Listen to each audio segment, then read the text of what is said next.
shortly. So welcome to this meeting about food partnerships, hosted by New Anglia Local Enterprise Partnership. I'm Greg Smith, and I'm a member of the LEP's Agri-Food Industry Council.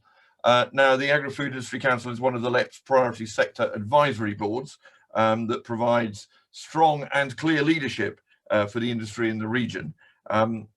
This obviously encompasses all things you'd expect: strategic growth, development, influence, collaboration, and so on, with our membership representing all aspects of the sector, literally from field to fork. Now, you can find more information, obviously, about New Anglia LEP and also the work of the Agri-Food Industry Council on our website, on the LEP's website. I'm pleased that we are joined today by Emma Taylor, who's the officer who looks after us in the LEP, and also by Julia Caulfield, who looks after the LEP's events, both of whom are well known in the sector. So any questions you've got, please don't hesitate to fire them at Emma or Julia, or me for that matter. Before we start, some housekeeping. We've got 1 hour, 3 speakers, 15 minutes per speaker. I won't be like the person from the parish council in Cheshire and pull the plug on speakers who do go over the 15 minutes, but I might look agitated. We will try and have 15 minutes or so for questions and answers and some discussion. Please use, as ever, the chat function. I know Emma is going to be keeping an eye on that, and if you've got points you want to make as the speakers are delivering their presentations, please do use that. If you can keep your mics off as well, so that we don't get extraneous dog barking and children and so on and so forth in the meeting, or as lovely as it is to see them and hear them. But if you could do that, that would be great. And those of you that will have seen in the top left-hand corner of your screen, we are recording this. So if you have got concerns about that, then please let us know. So turning to, oh, and the final point I should tell you, just to show how authentic we are on the Agri-Food Industry Council, I have a small flock of sheep. We have 2 ewes still to lamb. I'm watching them on the screen here, and I've already told Emma that if something happens, either she's got to run over here and help the sheep, or I've got to run downstairs. So this is it. This is reality. So today's agenda, which concerns food partnerships. Now, one of the many things thrown up by the events of the past 12 or so months is the need for resilience and sustainability in our food supply systems. We've seen a burgeoning of farm shops and other innovative independent outlets springing into life, particularly in the early stages of the pandemic about a year ago. And they've been able to step up and offer much needed local supply, particularly of fresh foods. But we've also seen the impact of a food service industry that has collapsed literally overnight as things were closed down, and the effect that that has further upstream in supply chains. We should also note that the major supermarkets have stepped up to help feed the nation under very testing and difficult conditions. And we've seen a major switch, of course, to online food ordering, food shopping. But, and it's a big but, we should never forget that there are many of those in our communities who are, for whatever reason, unable to benefit from any of these changes. And here's where food partnerships can step in. Food partnerships across the country have recognized the key role that food plays in dealing with some of today's most pressing economic, environmental and societal issues. And as such, they have a major role to play. Now, I'm looking forward to hearing from our 3 speakers today. I'll allow them to introduce themselves, and as I said, we want to try and be brief so that we get plenty of time for some discussion at the end, towards the end of our hour. So I've got 3 speakers today. First, Sarah Davies from Food Matters. Second, from Judy Dow of the Norfolk Foundation, who's going to talk about a particular innovative project that happened down in the south of the county, and then Gemma Levy from Suffolk County Council. So without further ado, I'm really looking forward to hearing from them all, and I'm going to hand straight across to Sarah to start things off for us. Thank you. Hi there, I'm just sharing my screen. Just hold on a minute. Can you give me a thumbs up, Greg? Is that shared? Yeah, okay, brilliant.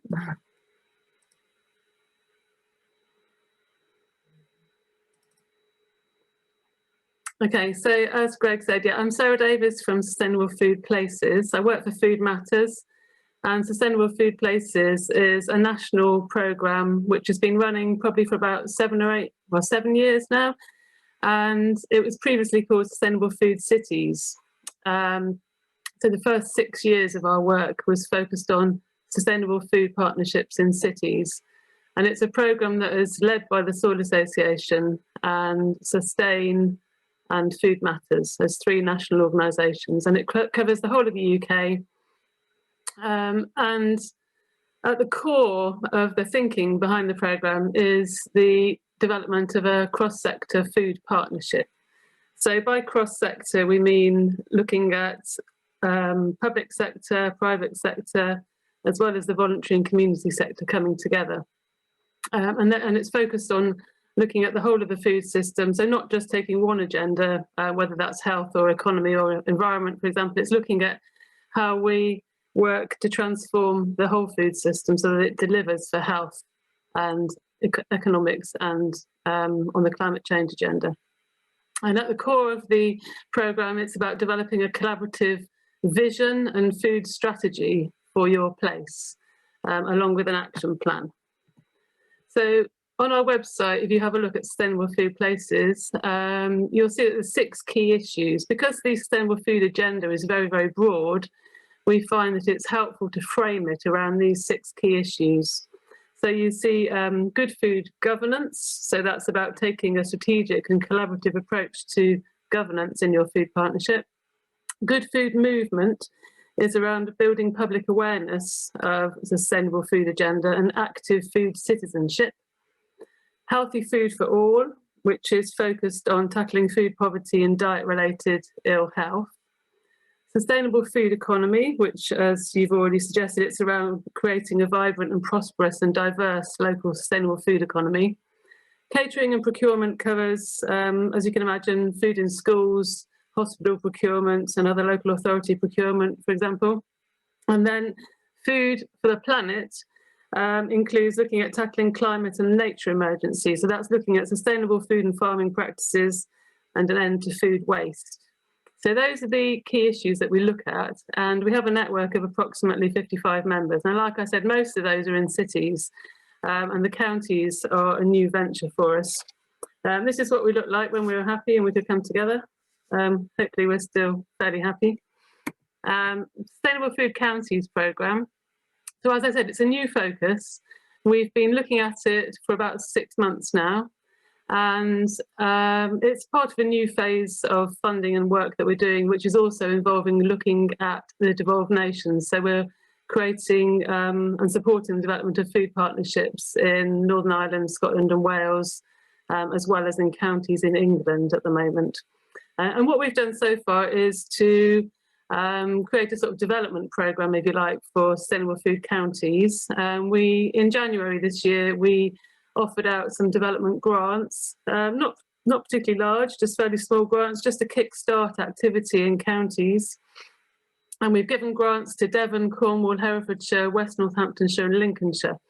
There's quite a spread of counties there. I know in Norfolk and Suffolk, you're both 2-tier authorities. So there is a big difference between how this goes forward, perhaps in the unitary authority or in a 2-tier authority. Out of those ones, though, Devon, as I'm sure you know, is a very sort of large county. They're also looking at covering Plymouth and Torbay as well, which are both separate unitary authorities. So their approach is actually covering the whole of Devon, plus the 2 city unitary authorities. So it's more of a sort of city region approach in Devon. Whereas in Cornwall, it's a unitary authority, as it is in Herefordshire as well. In Lincolnshire, it's a two-tier authority, and Lincoln City was previously a member of Sustainable Food Places, and they've expanded out to cover Lincolnshire now. The counties cohort also includes some other places listed there, which again, it's a mixture of two-tier and unitary authorities. Today, I'm actually launching the county coordinator grants, but I'm sorry to say that you have to be a member of Sustainable Food Places already, or be intending to join by June this year to qualify for those in this round anyway. And we're also working with Oxfordshire at the moment to develop a Sustainable Food Counties Award scheme. So the overall Sustainable Food Places programme has a bronze, silver and gold award, which sort of benchmarks people's progress, if you like. And we're just looking at how that needs to change for counties at the moment.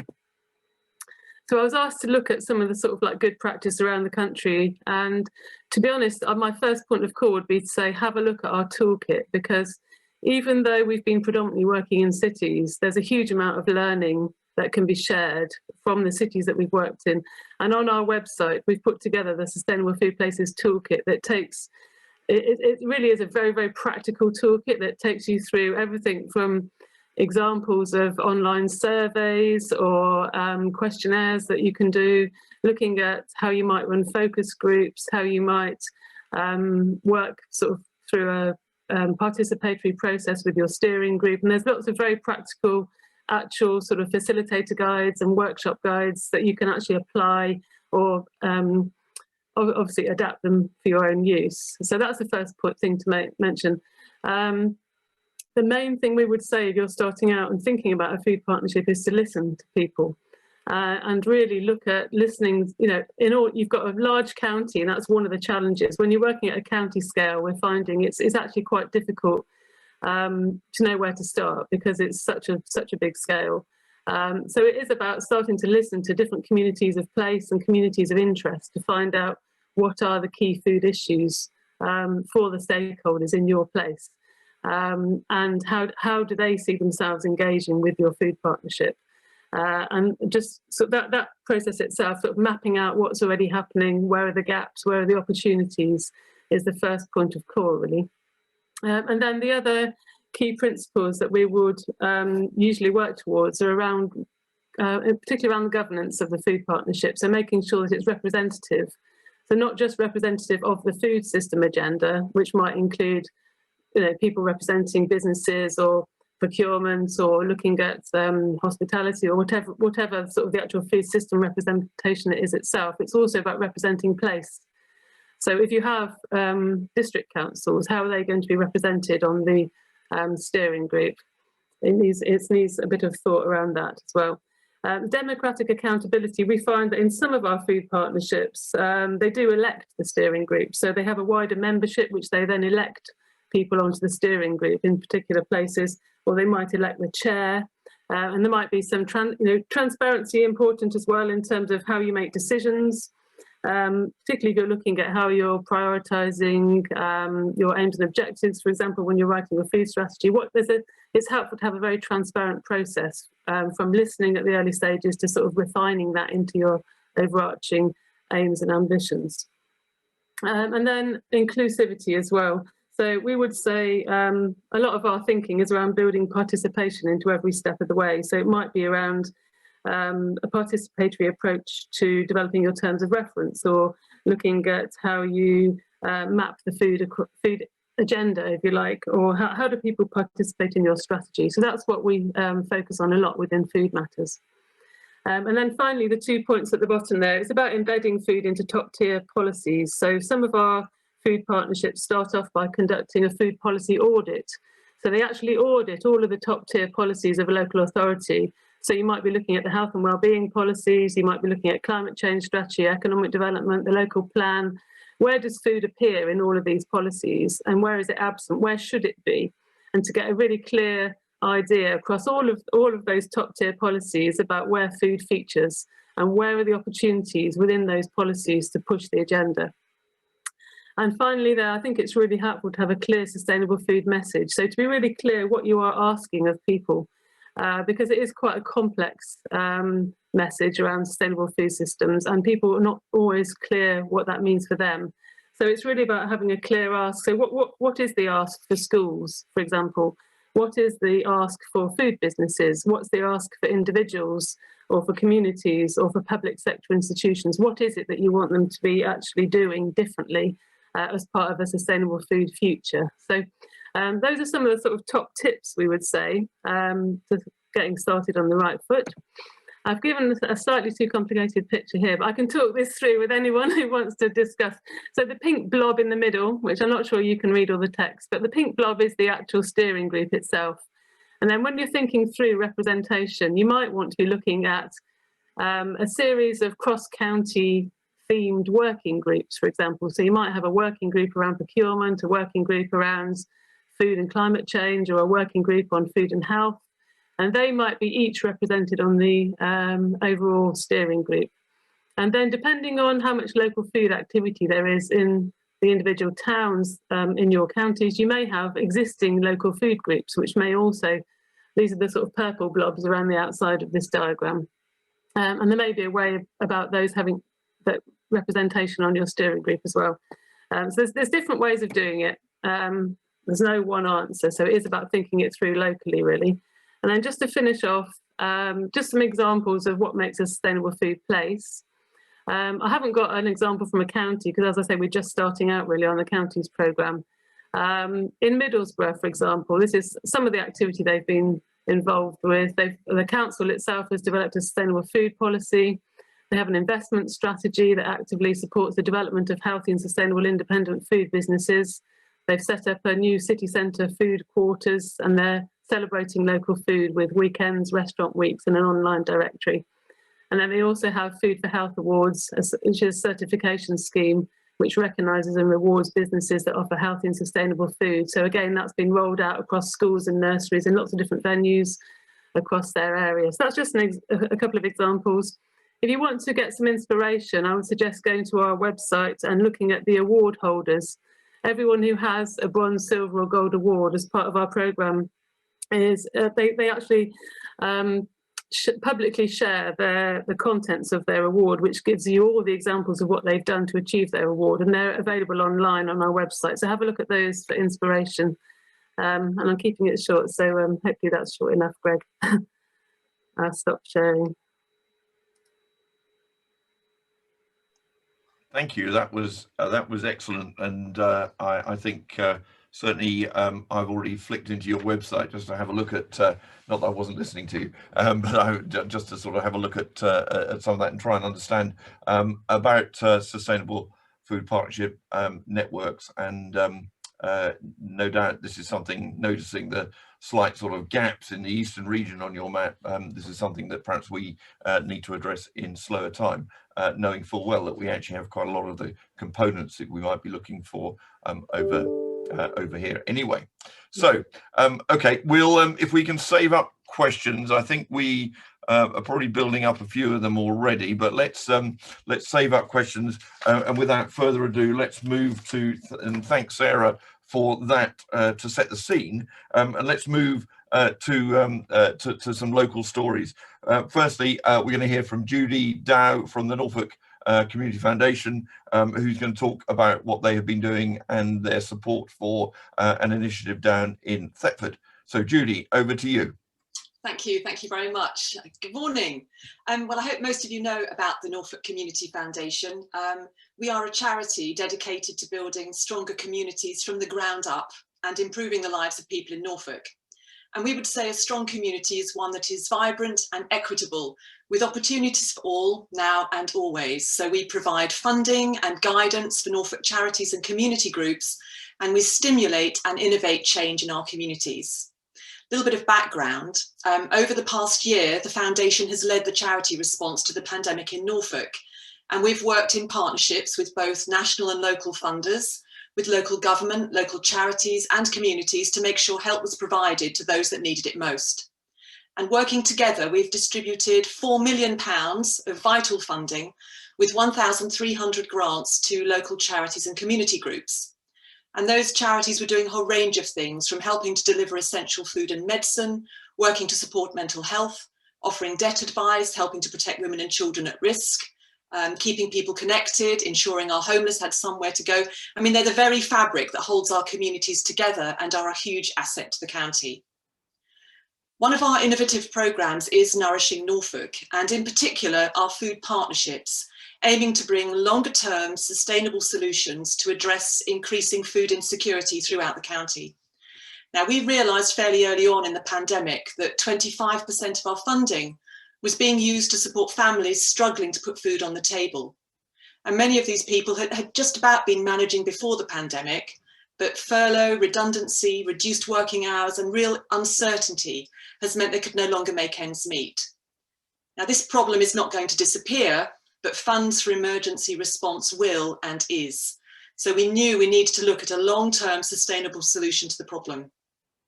So a huge proportion of our funding has been supporting people struggling to put food on the table, and the impact of that goes much further than just missed meals. Limited available funding means we cannot continue to respond with emergency provision. I mean, our food banks and community groups continue to do an amazing job, but we have to look deep and for a real solution. We've got 8.4 million people in the UK struggling to afford to eat. So looking at those longer term preventative and sustainable solutions to food insecurity, we spent some time researching different approaches across the UK and further afield. We looked at both the overall strategic ambition and also the frontline delivery, speaking with national organisations such as Feeding Britain, the Independent Food Aid Network and others. We discovered a real tapestry of support delivered in many different ways, from food clubs to food hubs, food pantries, social supermarkets, citizen supermarkets, and many more. But key to the successful model is always community, coming together to create community-led solutions. And through our conversations and consultations and our shared learnings, the Norfolk Community Foundation developed a bit of a hybrid model of a community supermarket. So what is a community supermarket? Well, it's a shop that's open to a specific membership, which is able to offer fresh, chilled, frozen and tinned foods, along with toiletries, baby products and cleaning products at greatly reduced cost. How does it work? Well, it looks and feels like a corner shop. You walk in, you pick up a basket, you choose your shopping and you pay for it. So let's take you into the first citizen supermarket in Norfolk. It's the Burrell shop at the Charles Burrell Centre in Thetford. You're about to meet Billy Lawler, the manager of the shop, who together with her team of volunteers runs it so brilliantly. It's a short film, videoed and edited by our media partners at Archant, who are hugely supportive, and our thanks go to them. So please may we play the film.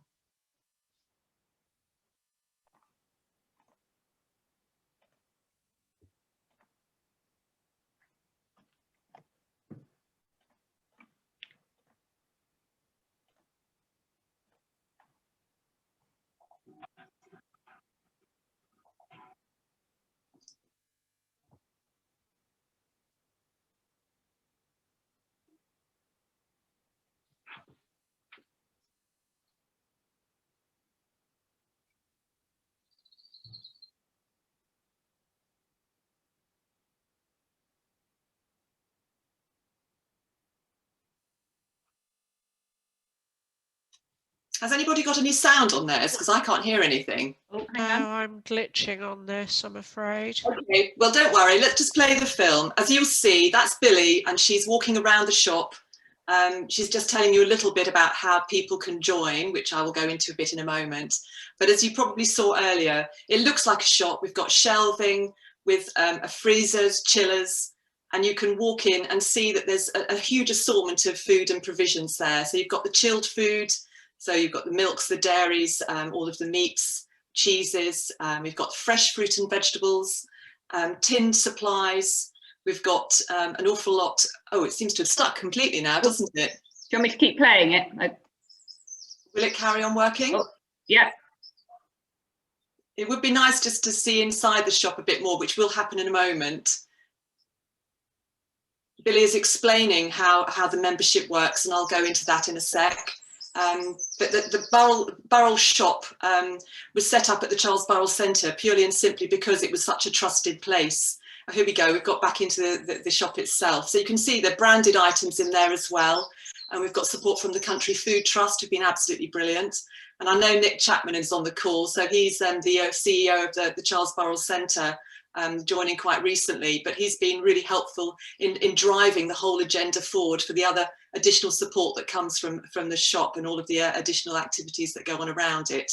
And they have huge plans moving forward. So we're very lucky to have him and his team on board and being so positive about everything that's going on.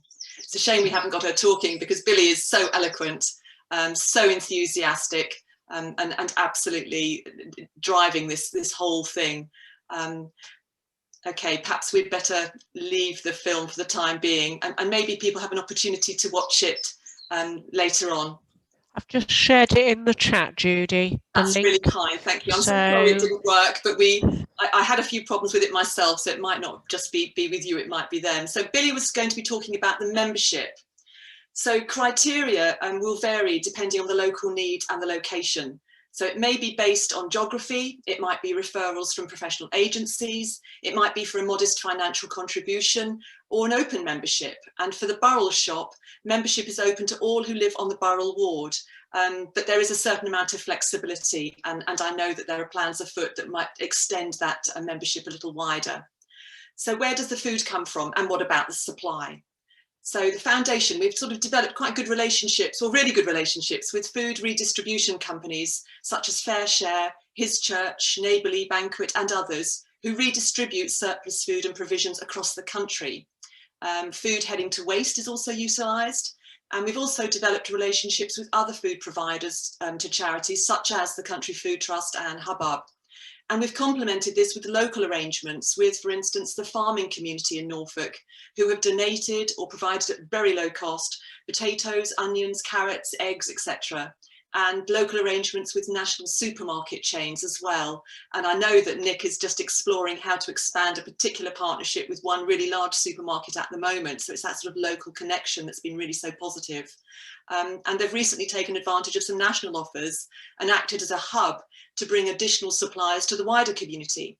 So just before Christmas, the foundation was contacted by a fruit and veg wholesaler wanting to get fruit and veg donated out to families that needed it just before Christmas. He actually came outside of Norfolk, but had been in touch with a number of organisations hoping to be able to deliver this, and nobody could accept the quantity. He had between, I think it was 250, 300 boxes of beautiful fresh fruit and veg. Anyway, he got in touch with me at the foundation, and I immediately said yes, and then thought, goodness knows, how on earth are we going to do this? Got in touch with the Burrell shop, who had only recently opened, and Billy immediately said, yep, we can do that. Not only will it be available to the families and people using the Burrell store, but we'll push it out to our connections in the wider community of Thetford. So it went much further than that. And I know there's another example with Kingsmill Bread, for instance. Recently, they've decided to look at 8 centres across the country to distribute loaves regularly every week, and the Burrell shop was identified, and that's now moving ahead. We're also looking to partner with local allotment associations and with community gardens, and if there aren't any, well then why not try and set one up? And also exploring how other land may be put to productive use. And it's an ever-moving picture, and it's evolving all of the time. So why the Charles Burrell Centre in Thetford first? Well, our Thetford Shines Brighter initiative really formed the basis of our decision to work even more closely with the community in Thetford to develop this first community-led local store. And building on the knowledge of our grants delivery in Thetford, we liaised and consulted with many charitable and community groups working on the ground. And we listened to their frontline experiences and heard how so many people were reaching out for support, and food insecurity was and still is a huge problem. How is it funded? Well, Norfolk Community Foundation are in the unique position of being able to speak to all sectors and bringing them together to secure blended investment. So for the Burrell shop, we have private philanthropic funding from our Thetford Shines Brighter Fund. Breckland Council invested at the very beginning of this journey and are hugely supportive. And a national organisation, Feeding Britain, also invested. And incidentally, each have said they felt much more comfortable coming on board with Norfolk Community Foundation sitting in the middle. Income from sales of the food and produce will be further boosted with the on-site cafe now reopening. and this will attract more visitors to the centre and will encourage further community action to help those most in need. But this is not just a food store offering the dignity of choice.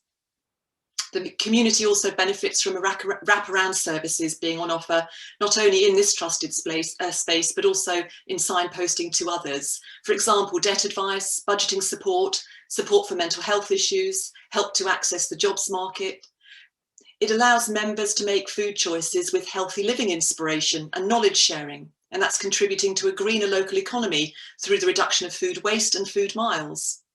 A skills and training kitchen is being developed. A well-being garden is being established. Meals will be produced from any excess food and will be available to those that need them. And the shop complements the community fridge and has recently started the freezer of love.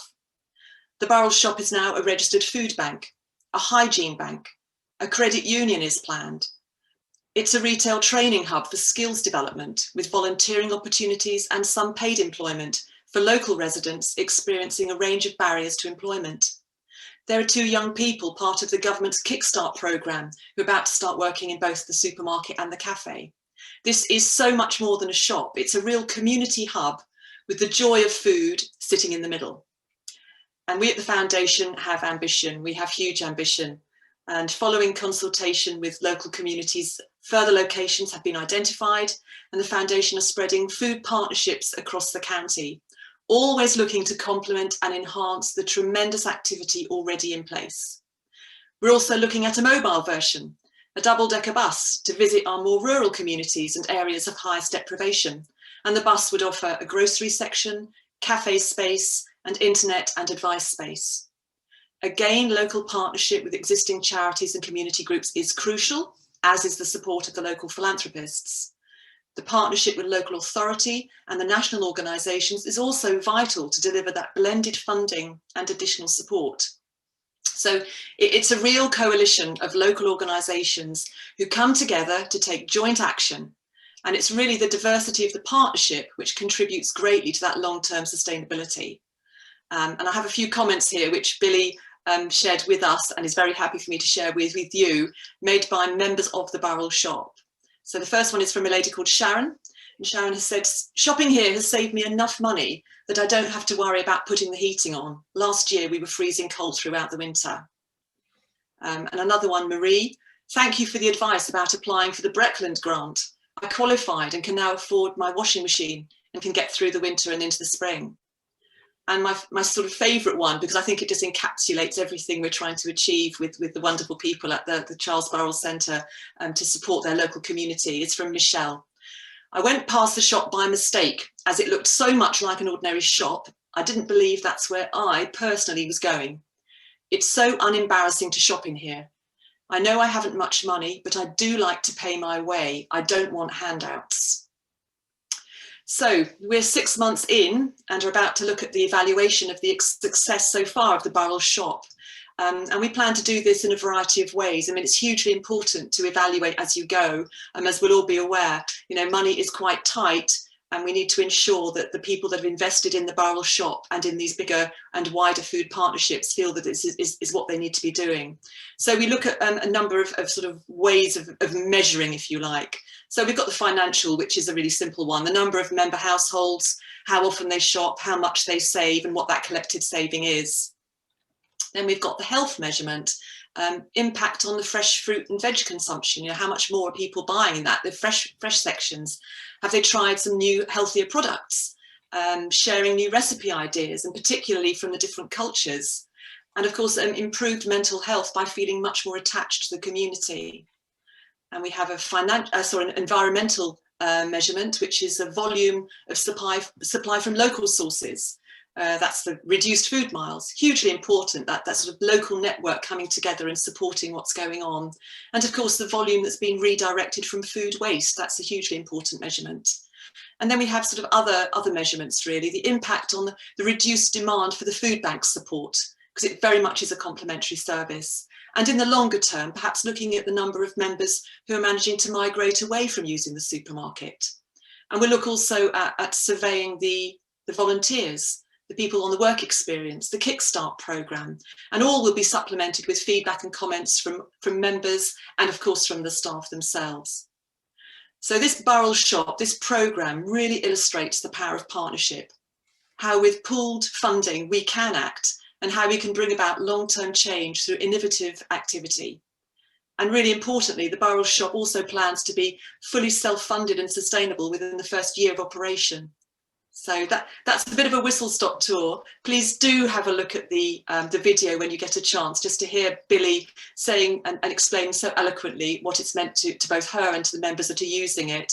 And of course, I'm really happy to answer any questions you may have at the end. Thank you so much. Thank you, Judy. That is excellent and really, really inspiring story coming out of the last 12 months. I think, you know, to me, it demonstrates not only the convening power that the Community Foundation has had to really pull together the in the immediate situation, to pull together the resources, the people, the networks that actually can make this thing happen, but then also to think strategically about it and think about all of that long-term impact that can only do great things for building community resilience in as many various ways. So it's a very, very inspiring tale, and I, like you, Judy, encourage people to watch the film. I had the privilege of seeing it a few weeks ago, and it really is inspiring. So that is fantastic, and I think we can come back to some questions about that in a second. But in the meantime, let's move on to our third speaker, to Gemma Levy from Suffolk County Council, who's going to talk about the emergency food coordination that they've been doing and thinking about actually how we can address food justice longer term. So Gemma, over to you. Hi everyone, thank you. Just while I get to grips with my technology here. Okay, I'm hoping you can all see the screen. Lovely. Brilliant, thank you. I was just seeing your thumbs up. Thank you. So I suppose we're probably coming with a slightly different take here today. So I was really pleased to see Sarah's presentation, because we've written down lots of different notes about that and would absolutely love to have further conversation. There's a lot that we can learn from it. We are new to this, and we are picking it up as we go along, and we're trying to develop the framework around food justice for us. We know there's lots of different activity happening, and we've been pulling that together, and some of which I'll talk through in the slides. But also I can really hear, as Judy was talking about the data and so on, that's, as we've all seen, that's mapped across to us here in Suffolk as well. So, for example, we've been working on the development of the food justice plan and working a lot on this alongside our food reduction strategy, poverty reduction strategy, I apologise, because we feel that the two go hand in hand. And as Judy already mentioned, what we have seen is obviously our furloughing numbers increase, the amount that people have available to spend has decreased, and the increased use in our food banks. So we've got at the moment 43 food banks across Suffolk, 14 community pop-up shops, 3 community pantries, and 4 bespoke in-house food banks. And that, I mean, that's a huge range for somewhere as Suffolk, where many people say, well, it's an affluent area, how have we got all these? So we know there's something wrong in the system, and there's something that we need to do and we need to address. And yes, some of that links to poverty, but there's a much bigger discussion to be had, and I'm really pleased that we're having this here today, or the start of that today. We've got 23 of our food banks signed up to the Fair Share scheme, so we can make sure that food is not only taken from our supermarkets and distributed amongst our food banks, but also distributed amongst our food banks as well. And we hold food as well and take in food from various other supermarkets or supply chains, and we host that in one of our buildings at Suffolk County Council, so food banks can access that as well. And we pay the membership for the Fair Share scheme to help our food banks, so we can ensure that some of our community groups are able to access food when they need it. So obviously that's just one small part of the whole food conversation. We've seen changes in our consumer demands, not least that change in various parts of our community. So we've seen the demands on our food banks change. We've seen the demands on people wanting to reduce their food miles, thinking about the environment a lot more, and so on. So again, another reason why we needed to look at a food justice plan. As I've already talked about, the changes in need as a result of COVID coming through thick and fast, and we've tried to utilise, in particular, our food banks, but not solely, as a mechanism to understand why is it that our food banks are being utilised? What can we do more upstream to help people and to support them? So we're using our food banks as a way to get key messages, key information, whether it's about finance, relationship advice, etc., through that route. But what we have found is, while we've been looking at all the various different pieces of work that Suffolk County Council are involved in and their partners, we found that actually there's no systematic approach to addressing these. And we're doing various bits, but it's not all considered as part of a round. So that's why it's really good to hear people here and build these connections today, so that we can start to find that framework that we so desperately need. So just to give you a flavour of what we're doing already, and as I said, this is not systematic, it still needs a lot of work, but we're making inroads. So we've got our food bank officer, Alison, who's on the call today. And what Alison has been able to do for us is understand our food banks. We didn't know or understand the real need around our food banks before, in terms of how they're set up, how they relate to people, what sort of information they collect, or in many cases not at all.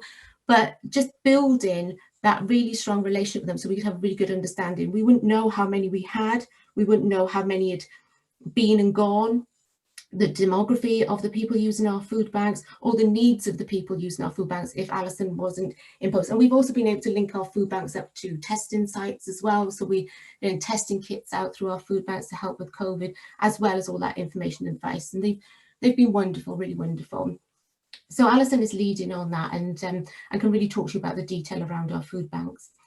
As many of you will be familiar with, we have the Leader programme as well, to support a lot of our rural businesses, particularly around the food and agricultural industries. It's a great programme. Obviously, that's coming to an end now, and that's European funded. We have food skill programmes. These were predominantly based in our schools, but very much based on the uptake of schools and whether they wanted to do it or not. So there's something more that we feel that we need to do in there around really developing that as part of the offer within schools. We have a childhood obesity plan, so this has been going for a few years now, and within that is the sugar reduction work. And what we've done as part of that is not only done a whole system approach to childhood obesity, as identified on there, but also worked with our school's food provider to reduce the amount of sugar that's available in our school meals. We've reduced that by half. It's still not good enough, but it's better than what it was. We've tried to look at that asset-based working, what's already in there and how can we join it and link it up. As I mentioned, one example there is just the food banks and testing all food banks with other offers such as financial support. And as I said, we're developing a food justice plan, and we'll go into that in a little bit more. We've got the Suffolk Food Toolkit, and I'm pleased to see Phil's on the call as well. So Phil's had experience with the group at Lowestoft Rising around the Suffolk Food Toolkit, and the team in public health worked to develop understanding that food's a really good way, as we've all said here, to connect people and as a way of being a conduit for so many other things. And that was a toolkit that was set up a few years ago to do exactly that. How can you use food to address maybe wider health inequalities in your area? And I suppose what we've done is taken a very public health approach so far to the food justice plan. We've got Eat Out, Eat Well and Take Out, Eat Well, which are very similar to the food awards that was mentioned earlier. These are run by our environmental health officers, and they work with businesses and takeouts to ensure that there's a healthy option available, or healthier options available within there. And our EHOs lead on that, and they do fabulous work. Obviously, that's been on hold, as we've discussed, due to the recent pandemic. So in terms of the food justice plan, so where we've got to at the moment is we've started to think about our outcomes, and these are starters for town. You know, we are keen to be a part of this group and or subsequent groups just to really refine what our offer is and what our framework is. And this was our sort of public health approach to this, I suppose. So when people are hungry or do not have access to food, there is provision in Suffolk for them to have a meal. So we know that there's always going to be a need for maybe a food bank or a provision of food. And some of our food banks do cook their own foods and do deliver it. But what we want to do is reduce the amount of, that Suffolk are able to have a meal in Suffolk, but also that doesn't become something that's heavily relied on as we are seeing at the moment, and that dependency, and that's something that we really want to try and address. That there is a reduction in the number of and frequency of people needing emergency food provision in Suffolk. You know, we shouldn't be having a reliance on emergency food. That's not how it should be. And obviously that's the whole premise of having a food justice plan. We need systematic change across Suffolk that prevents people needing emergency food provision in the future. And I think that really for us links into our poverty reduction and the wider impacts here. And people in Suffolk feel confident in supporting and accessing food. What we have found is there was, I do apologise because I think my voice is going, which is very surprising for those that know me.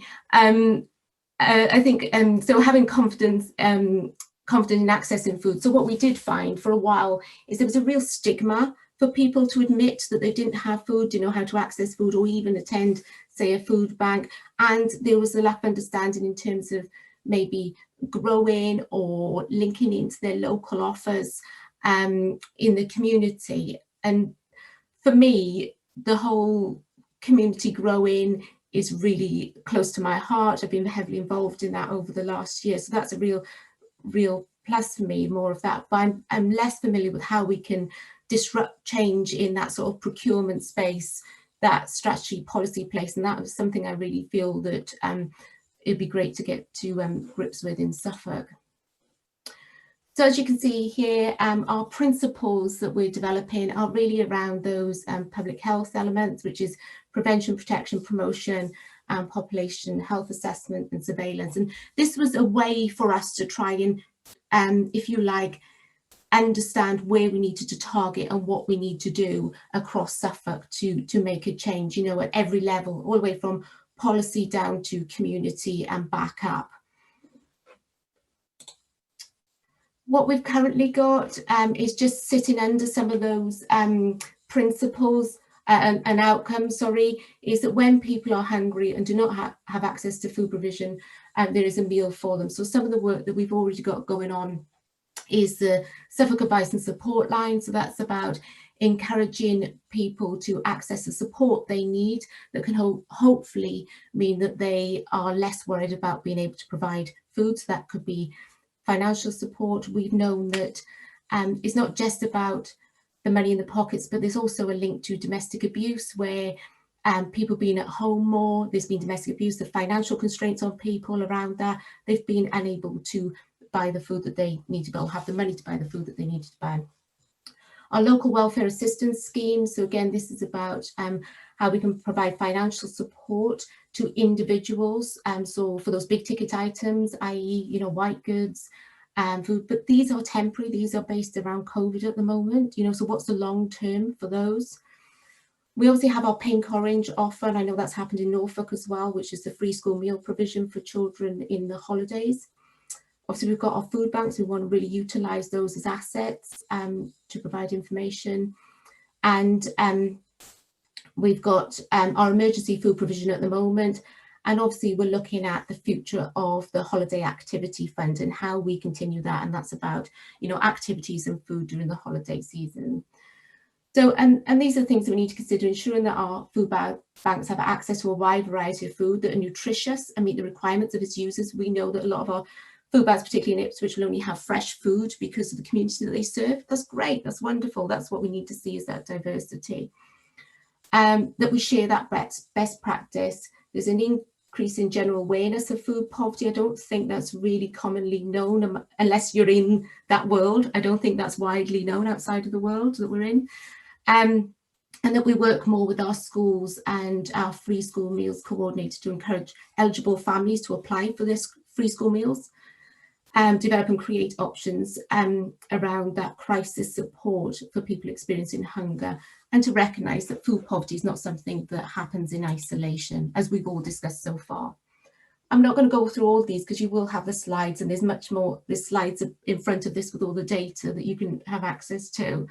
But just to sort of give you a flavour of our thinking, where we think we need to be focused and what we think we need to be doing, and really to sort of offer this out to the group to say, is this right? What else can we do? Are we doing enough? And how do we start on this journey? And here's just number 3, is how do we disrupt the food standards? We started already talking to our trading standards colleagues about what laws, licensing, is the things that we can disrupt in that place to help in this space. So they're working on that for us at the moment. What we haven't got at the moment, which was really lovely to see, was from Sarah Davis's presentation, was around the whole structure, which struck me very much as the whole system approach that we took to obesity. So I think something like that, we've got form, so we could look at setting something like that and then having each of these as working groups. And again, how we improve the availability and affordability here. Okay, and that's just on a final one then, just to pick out, the Healthy Start, spelling mistake there, the Healthy Start vouchers, the Holiday Activities Fund. How do we encourage uptake to encourage young people to have access and for that food to be a wide range of food offers? What we have looked at is who our stakeholders are, and we started listing some of them, and how do we start working with each of these to develop change. And then we started to think about some of our evaluation and monitoring. How do we know if we're doing a good job locally? How do we know that? And we started to feel that, we'd like to see a number in our food banks operating. We don't think that they should be gone completely, but having actually 68 is ridiculous. If I can say that, but it's obviously there's a need there at the moment, but we really need to get that down, because that shouldn't be the main place where people who are struggling to feed themselves is going. There should be a range of offers, and we do have paid for banks. When I use food banks, there's a whole range within that. Like I say, community pop-ups, there's payment shops, and they're really wonderful and keen to work with us, which is wonderful. That we increase the number of food outlets providing healthy food. We see a reduction in our obesity rates, and there is an increase in demand for our allotment and growing plots. That should be it, to apologise.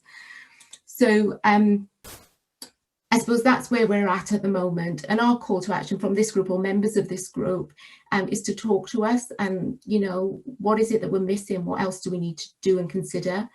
What measures are we missing? Do we need to create those consistent measures so we can understand if we're making a change? How can we link with you? And what are you doing around your food banks or reducing demand and reliance, and any evaluation that you have that we could pick up on? I know I've focused a lot on food banks, but that's not our main aim. It's just a really good indicator and a good case in point, I suppose. So thank you. That's all from me. Okay, thank you very much, Gemma. That is excellent. And I think there was some really, really strong messages in there, which I hope will stimulate some questions and discussion.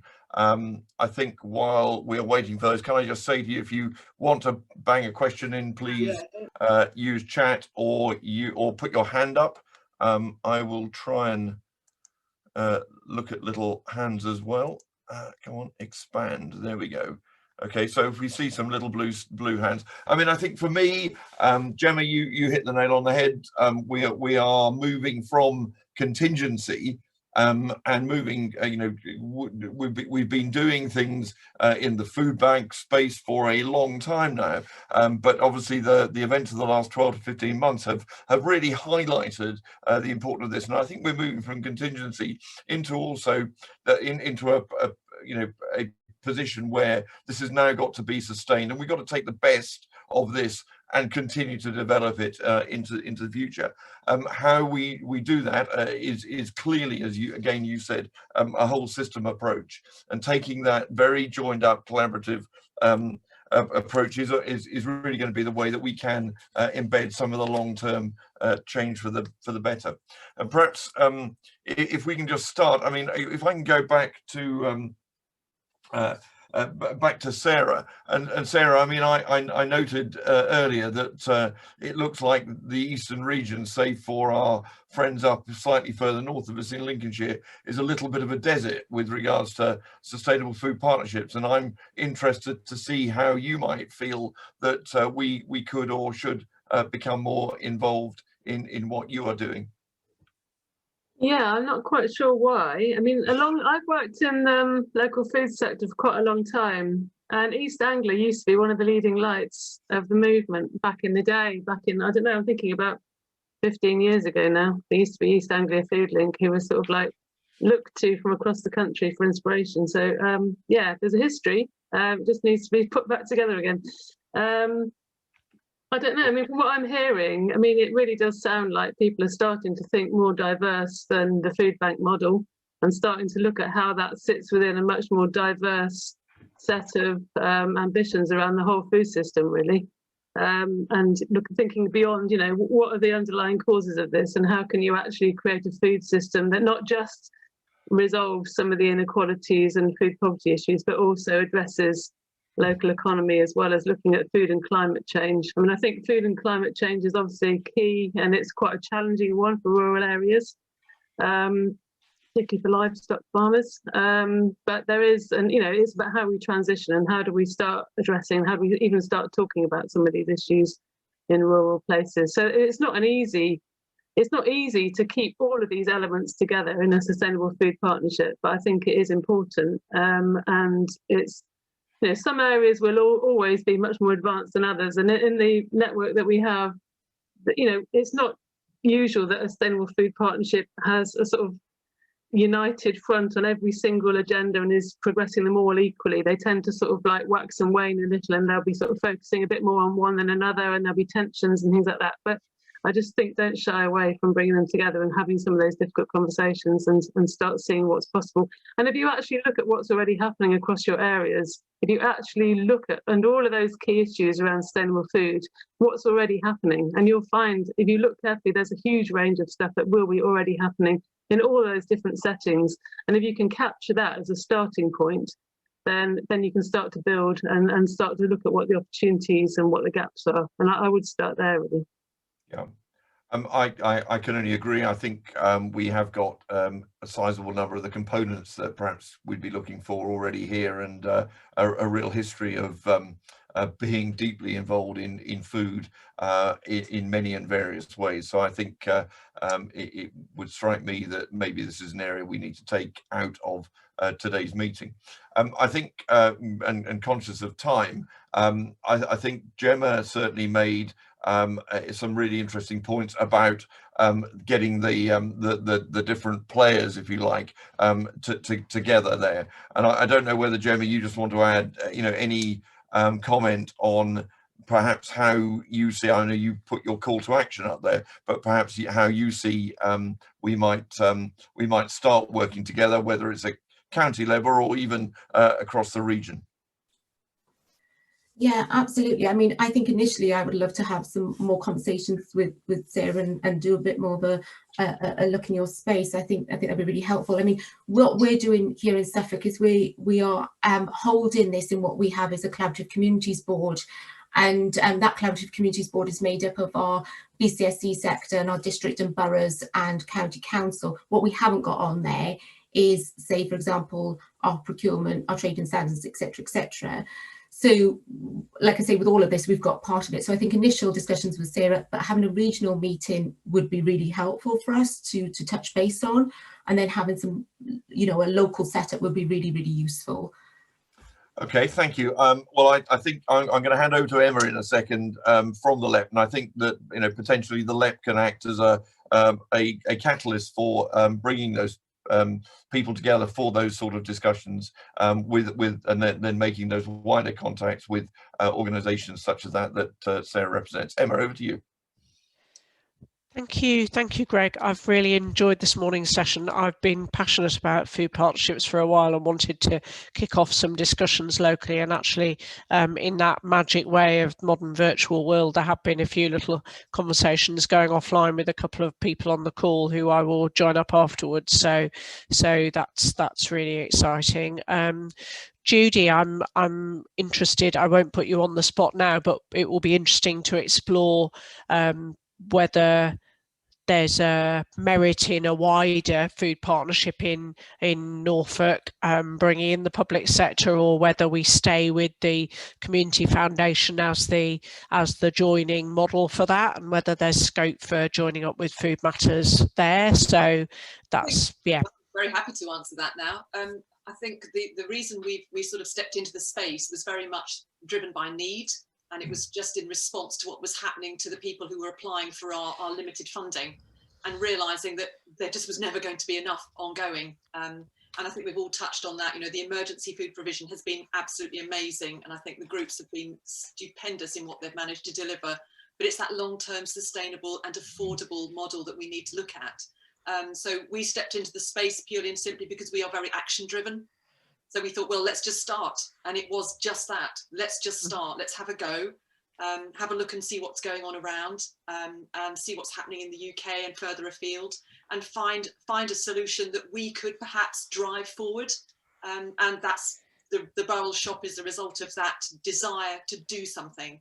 I think what it has done, though, has shown how it's that real partnership that's made it happen and made it work. You've got the sparky people in the middle, you know, the Billies of this world, and the Nick Chapmans of this world, who absolutely believe in what's happening and make it happen. And we just sort of try and put everybody in place and get the funding together to get that whole thing started. So we're just lifting the whole idea and taking it around the county. Really happy to talk to anybody about how we can accelerate that, because I think that's the key. And we've always got to think about what's happening in our communities and how we can make it better for the people that are really struggling. So really happy to join with anybody who is passionate about doing it. And Emma, I know you are. So yeah, let's keep those conversations going, but it's got to be focused on action. Absolutely. On doing stuff. No, couldn't agree more. Yeah, and well done you guys for pulling that together. That's been fantastic. The only other point I wanted to draw out, Greg, before handing back to you is that point that I suppose is one of the things that excites me about food partnerships is the joining together of social and charitable food provision with the private sector. And I mean, for Sarah's benefit, there have definitely been some fantastic examples of local food producers and food suppliers and food retailers doing amazing social provision as well during this time, and joining up that sort of surplus food piece with social food provision is definitely one of the things that excites me. And the Agri-Food Industry Council at the LEP and myself and other LEP colleagues can definitely help, you know, join those dots for people locally as well. That is a very, very good point, and a very good place to start to draw this to a conclusion. So thank you, Emma, for that. And I know that the LEP sits there as an organisation where a number of those sometimes flailing actors can be brought together, and we can start to make something of this. So I think that is really, I would be very excited about seeing that being taken forward. So I think it only remains to me to say thank you to three really interesting and inspiring speakers who have certainly for me helped really bring all of this to light, but also to stimulate, I hope, the conversation that we just talked about that will go on in the future. So on your behalf, thank you all very much. our three speakers. I know that the slides will be made available afterwards, and as will a link to the film, which I do encourage you all to go and look at, because it is very inspiring, and it really brings home absolutely everything that Judy has been describing to us in a very clever and colourful way. So that was excellent. So thank you, Sarah.